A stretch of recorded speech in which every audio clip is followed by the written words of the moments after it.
안녕하십니까. 법무법인 세림 이준헌 변호사입니다. 약 7억 7천에 달하는 채무에 대해서 개인 파산 면책을 성공한 사례를 소개를 해드립니다. 의뢰인의 상황에 대해서 말씀을 드리겠습니다. 의뢰인은 1990년대 초부터 정보통신 분야에서 기술을 배워 개인사업 및 법인 공동대표로서 사업을 시작하였습니다. 대형 통신사와 공기업의 설비 시공을 전문으로 하며 매출이 70억에 달할 정도로 회사를 성장시켰습니다. 그러나 외부의 악의적인 투서로 인해 집중 조사를 받게 되면서 경영이 악화되어 폐업을 하게 되었습니다. 이후 일용직 현장을 전전하고 해외 투자 유치 회사의 한국 지사장 업무를 맡기도 했으나 안타깝게도 성과를 내지는 못했습니다. 그 이후 지인의 제안으로 정보통신업계에 복귀했으나 자금 투입 과정에서 발생한 갈등과 협박으로 어려움을 겪었습니다. 독자적으로 법인을 인수해 운영을 이어갔으나 대기업 협력업체 탈퇴 통보 등 예기치 못한 갑질과 압박을 받았습니다. 주요 유지보수 사업 입찰에서도 탈락하며 결국 채무를 감당할 수 없는 지급 불능 상태에 빠지게 되었습니다. 재기를 위해 화재 감시직과 공사 현장에서 일했으나 고령으로 인한 신체적 한계와 차별로 일을 그만뒀습니다. 버스 운전과 대리 운전 등 생계를 위해 다방면으로 노력했으나 수입이 매우 낮았고 고시원에서 힘들게 생활하고 있습니다.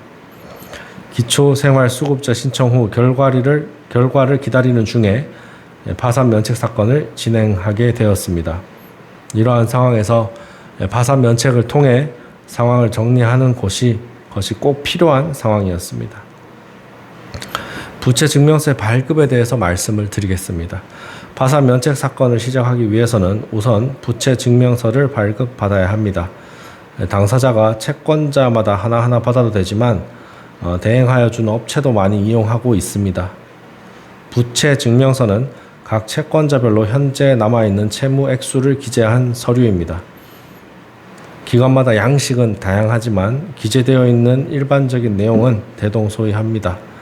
즉 채무가 얼마나 남아있는지에 대한 상황입니다. 채권자 목록의 작성에 대해서 말씀을 드리겠습니다. 위와 같은 부채 증명서를 전부 발급받고 이를 이용하여 채권자 목록을 작성합니다. 즉 파산 면책 신청이 시에 갚아야 되는 채권, 채무의 목록을 작성하는 것입니다. 면책의 효력 범위를 좌지우지하는 것으로서 정확하게 작성이 되어야 합니다. 재산 목록의 작성에 대해서 말씀을 드리겠습니다. 파산 면책 신청자가 가지고 있는 재산의 목록을 작성합니다. 법원에 제출하는 다른 서류들과 내용이 일맥상통하여야 할 것입니다. 진술서의 작성에 대해서 말씀드리겠습니다. 신청자의 현재 상황에 대한 진술서를 스스로의 필체로 작성하는 것이 중요합니다. 이 역시 파산 면책 사건에서 법원에 제출하는 다른 서류들과 내용이 같아야 할 것입니다. 파산 면책 사건에서 채무자 진술서는 왜 빚이 늘었고 왜 지금은 갚을 수 없으며 재산 소득 지출이 실제로 어떤지를 법원이 판단할 수 있게 하는 핵심 사실을 시간 순서대로 기재하는 것이 중요합니다. 경력, 현재 생활 상황, 채권자와의 진행 상황, 채무가 늘어난 경위, 지급 불능이 된 시점과 직접 원인 등을 중심으로 작성하는 것이 좋습니다. 법원별로 양식이 정해져 있습니다만 기재해야 되는 내용은 대동소이합니다. 즉, 왜 빚이 늘었고 왜 지금은 갚을 수 없으며 현재 재산 소득 지출이 실제로 어떤지에 대한 내용을 진술하는 서면입니다. 파산 및 면책 신청서의 작성에 대해서 말씀을 드리겠습니다.